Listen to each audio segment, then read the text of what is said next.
art therapy for adults.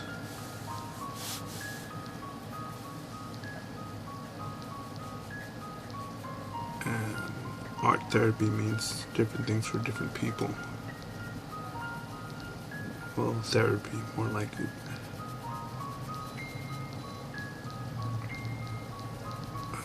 When I draw,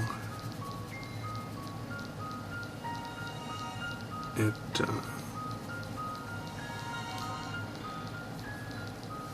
makes my imagination a bit more tangible.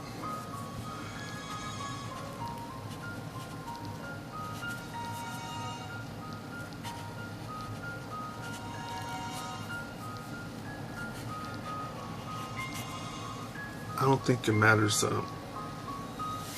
the type of the skill level of art that you're at to draw or to create or to sketch.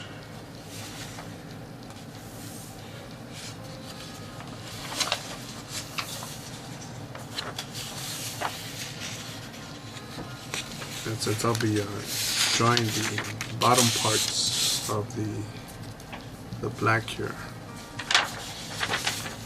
and I don't want to just mark up the desk, because if you mark up the desk, then on your next sheet of paper that you put on here, it'll transfer onto it. So just be aware of that.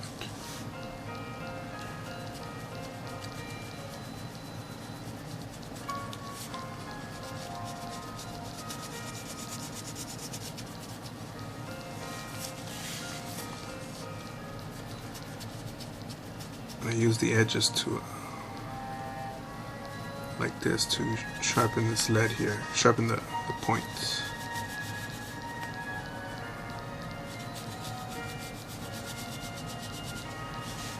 Especially with colored pencils, because they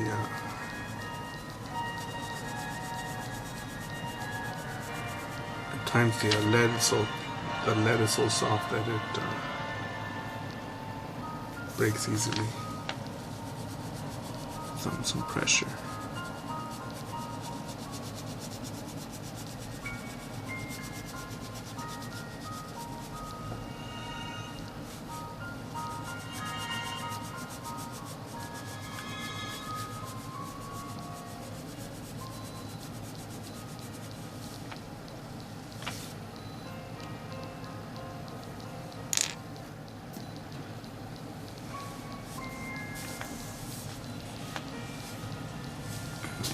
You know, there was a point in time when I was told that I couldn't draw.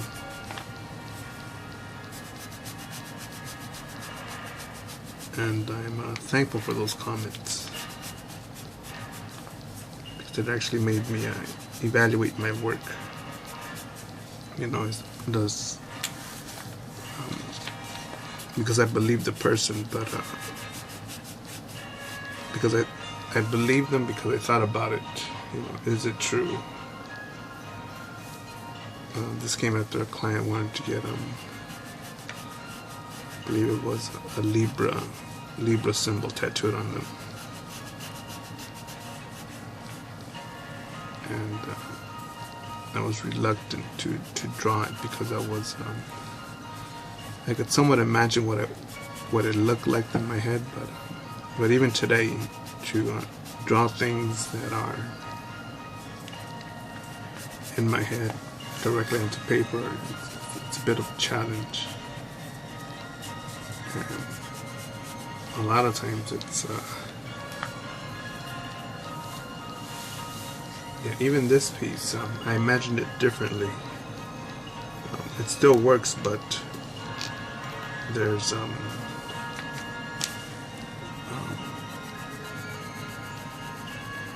it looked a bit different in my head. And actually, when I think about it in my head, most things actually look creepier.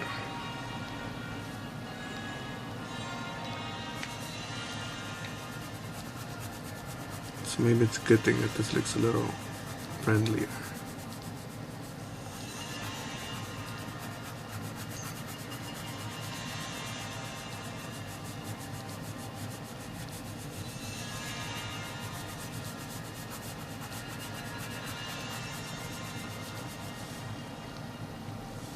and draw as much as you can, even for those times that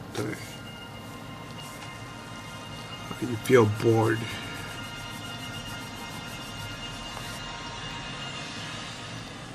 Because sitting down and doing nothing or watching reruns of something, what does that have to? What do you have to show after you watched Netflix all year long? And not to say that I haven't done a Breaking Bad binge, but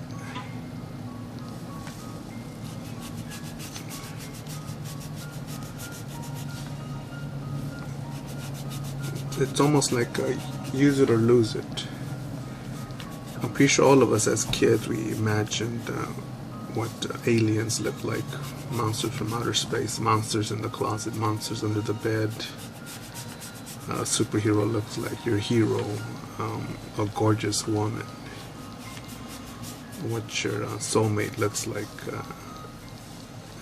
where you guys would meet at. Or even a past love, someone who touched you somewhere, someone who definitely left an impression. I recommend drawing that stuff because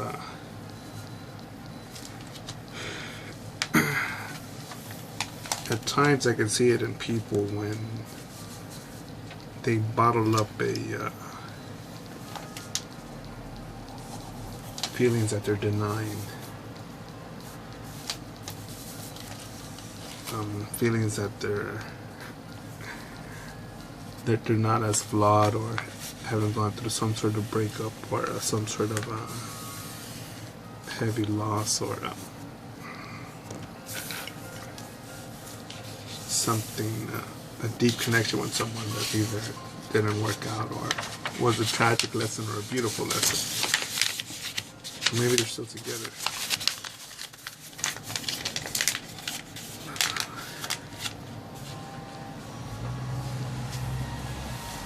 Yeah, draw that stuff.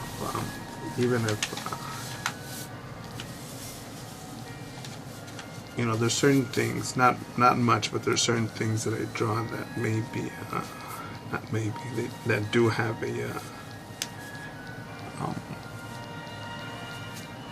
some sort of a sentimental feeling.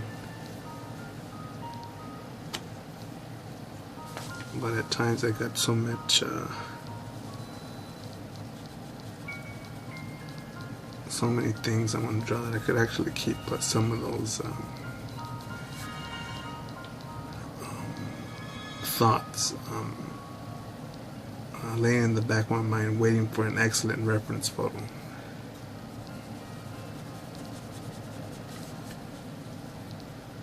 The one thing I do enjoy about drawing women so much is that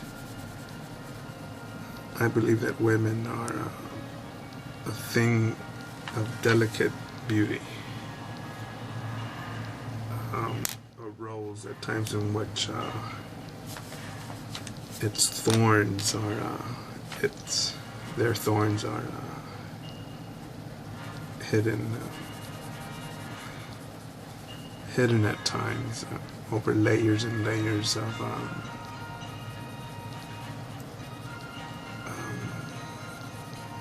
protective barriers. Alain de Botton, he called himself a philosopher, but I think all of us, we're all philosophers, as long as we think about life even for a moment. But he's probably more well-read than the average person.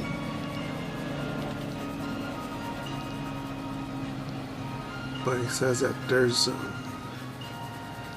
difference between someone who has a broken arm and someone who has a broken heart.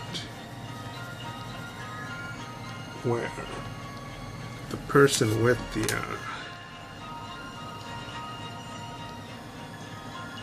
broken heart, it's a bit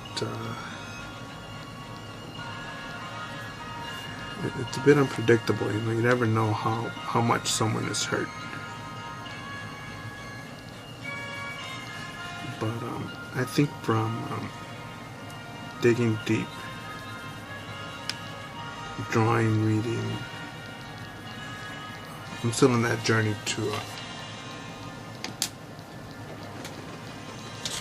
understand myself, relationships,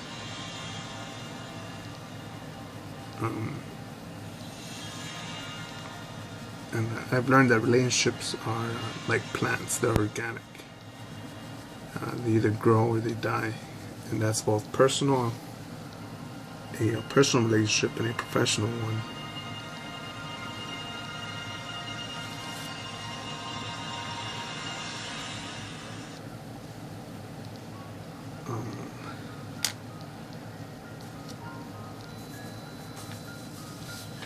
But also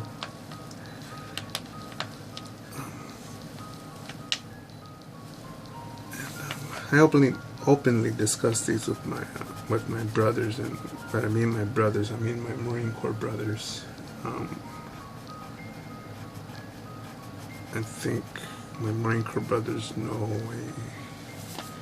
They tell you that something is cold, or something is hot, or something is painful. Take their word for it, because we don't throw those words around for 101 degree weather to be hot, for it to be 50 degrees and with a scarf and saying that it's chilly.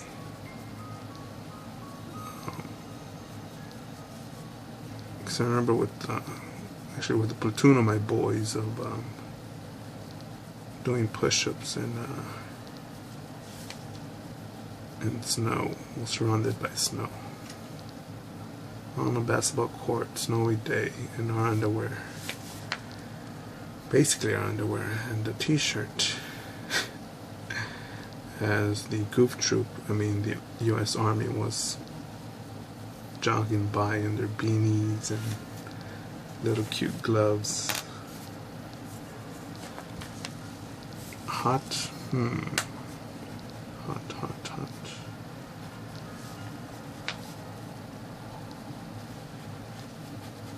I remember being in Australia,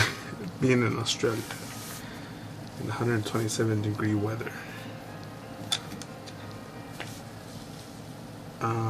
That was pretty hot. 127, yeah.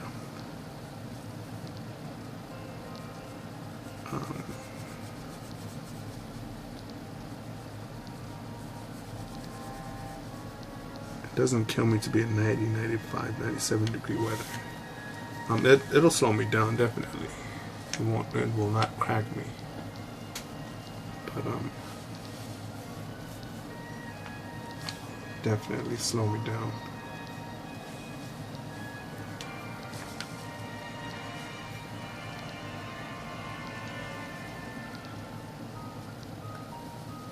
But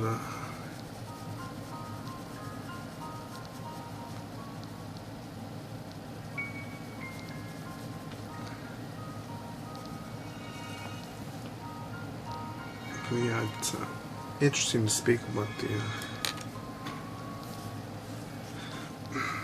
what's the word? The life experience with people who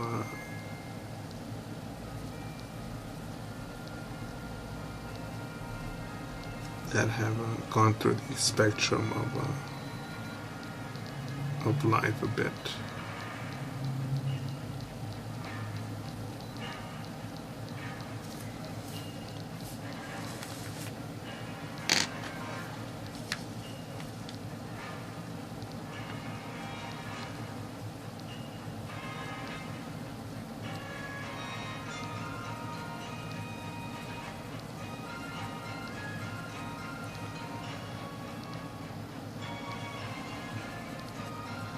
I think when we either create artwork, not this piece, right? This piece is more of a commercial piece,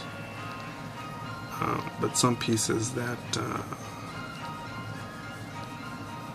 have more of a what's the word?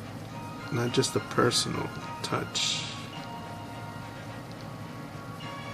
not just an egotistical feeling, but it's the word something from the inner self, that part that is not the ego, that part that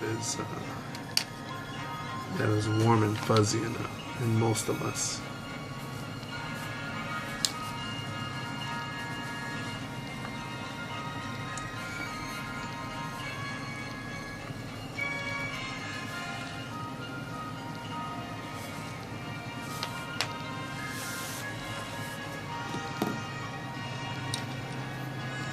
I think I'm a bit dehydrated today, but losing my train of thought here a bit.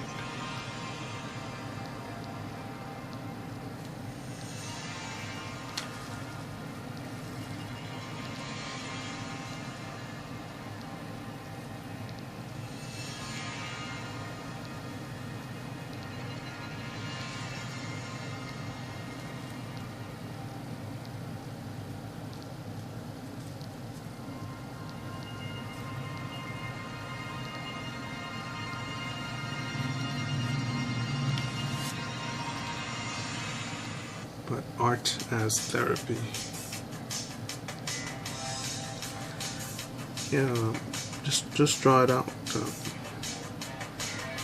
You know, you don't have to put it on YouTube, right? But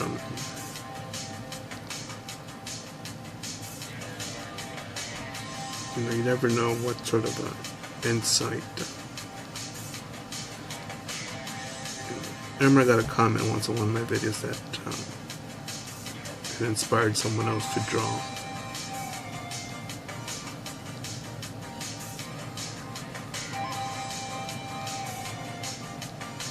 And I think at times we're too shy to ask for help, for pointers,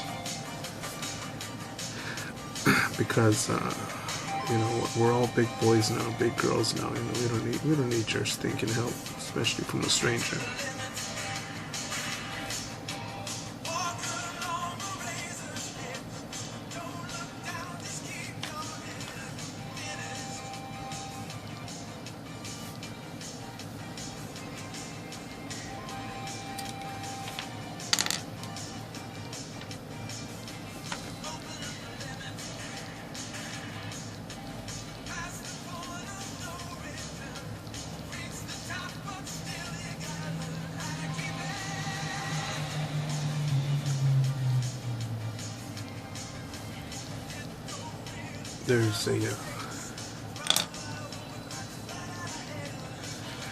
There's actually more than one tattoo artist that I met that I would say they're a bit selfish in a way that they keep their talents, their galleries hidden, and it's only in the back of the studio where they keep their real sketchbook that they don't show to people. No need to name them, but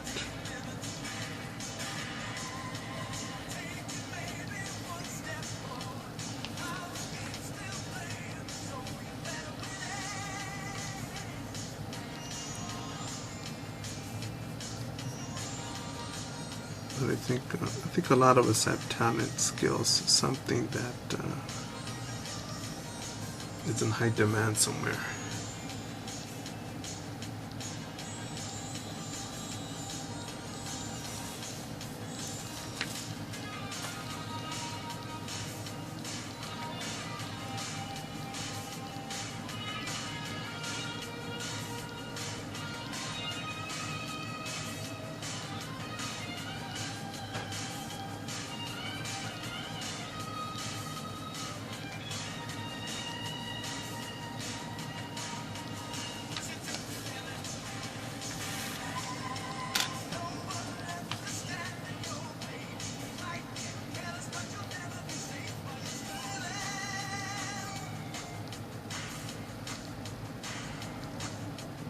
And I wonder if my gallery of work in this channel will be what sort of effect it will have on those I happened to stumble across it. Especially if it's the year 2099. In the year 2016. Very likely dead by then, 2099.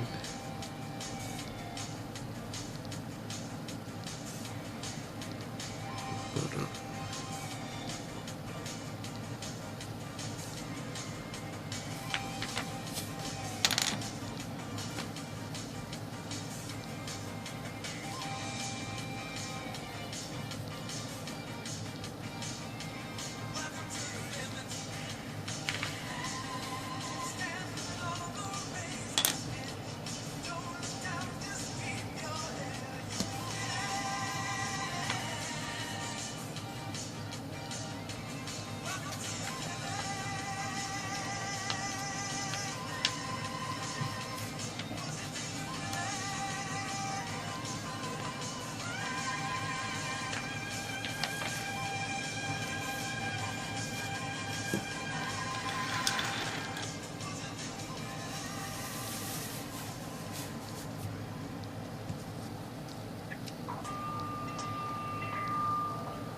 I'm just gonna go with my gut here, but I'm not too certain how I'm gonna mix in the goldenrod tones with the black here, with the blue here, so we'll see.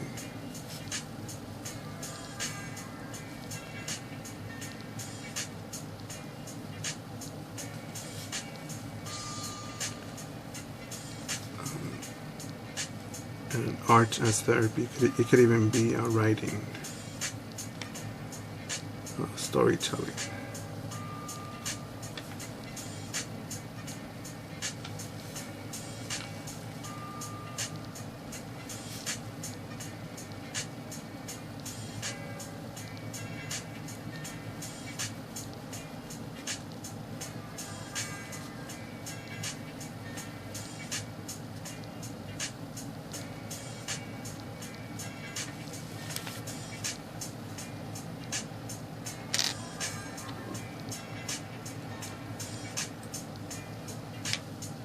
I have a friend who,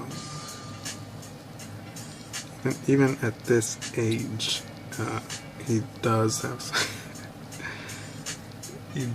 some creepy ass stories,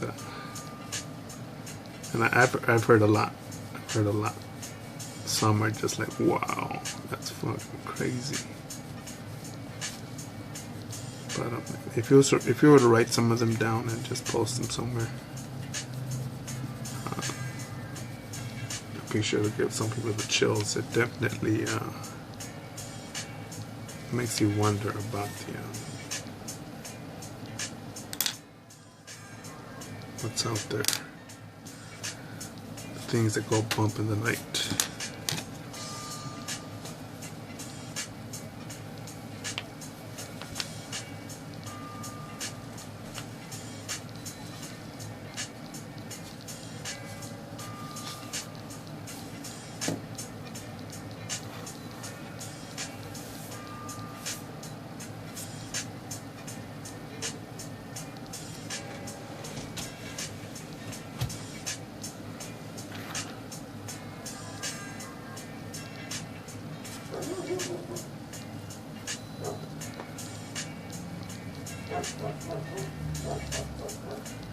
Yeah, you can draw, sketch, paint, sculpt, ceramics, poetry, screenplay, comic book. Even you see some of these YouTube channels where they have a stick figure animation.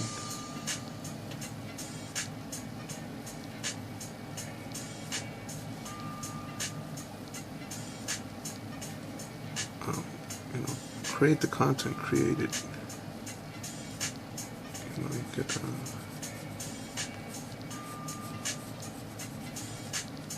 make sure you think of a cool name. Create an alternate ego to go under a pseudonym. If you want to keep your privacy. I think the author's name is called Lee Child. I believe that's his name. That author, that's not his name. I forget what kind of story he gave to it. But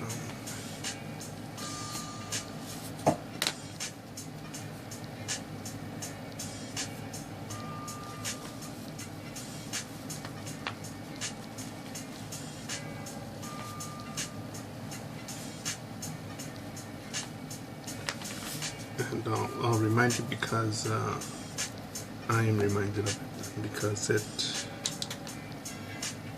actually keeps me in line a bit, which are the words of Les Brown, and the words were something like this: that the greatest treasures,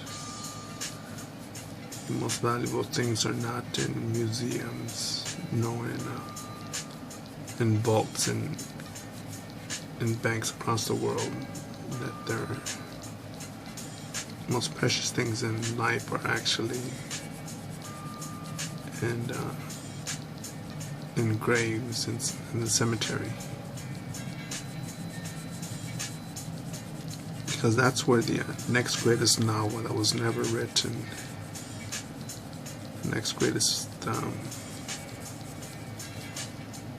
painting, oil masterpiece went to the grave, that was never put on canvas.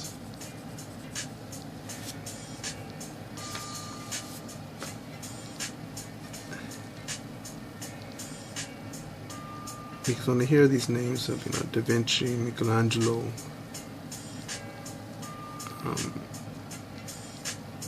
the Wright brothers,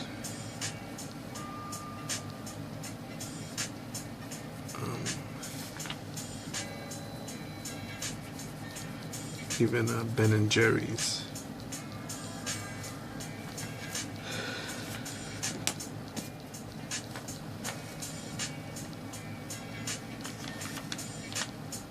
these are they're mortals, just like me and you, mortals. There's gonna be some clown out there that's gonna say, oh, but they're Illuminati and they're reptilians and all this shit. Okay, even if they are reptilians, we can beat that ass, It's no excuse.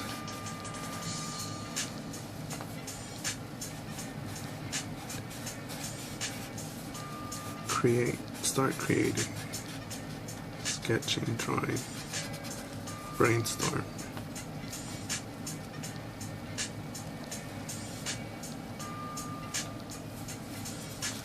Because this stuff that I'm drawing, it's all a reflection off of watching other people draw, seeing other people's sketches, sketchbooks, art books, history books, comic books, and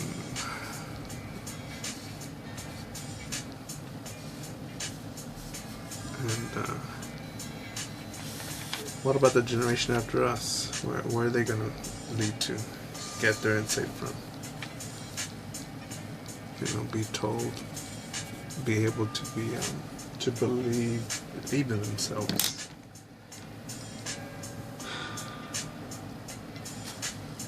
I'm at a dilemma here as to what to draw, how to make this green happen.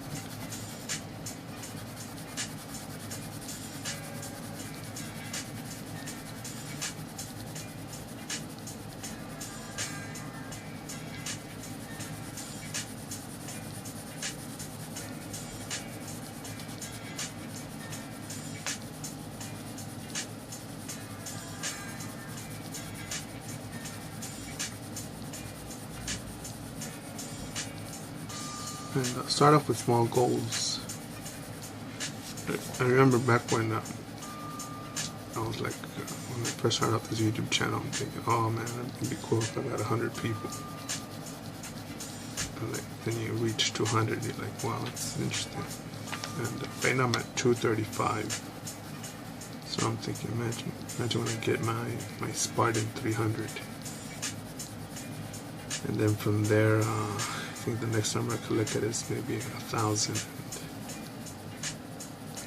I need to keep on creating content to show you that I'm mortal. And that maybe some of the same stupid thoughts you have, I'm having those stupid thoughts too. Of doubt, of reluctance. What if I fail? What can I achieve? What can I win if I keep going forward?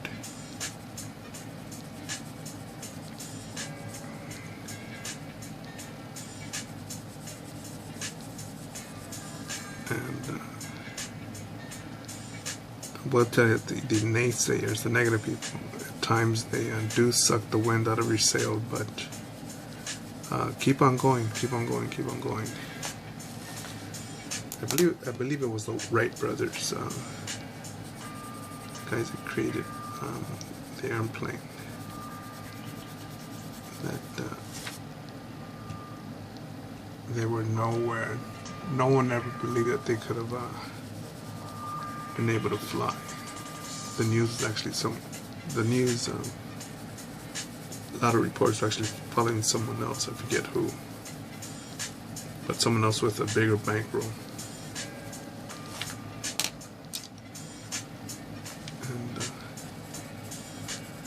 I thought that was pretty awesome that they made it.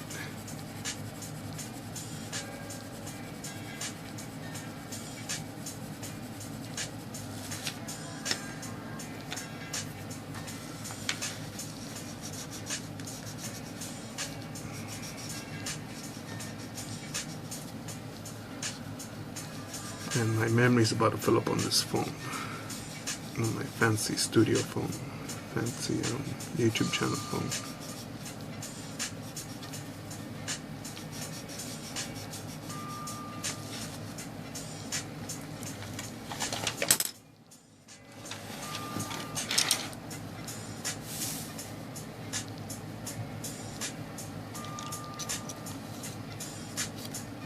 That's my name on DeviantArt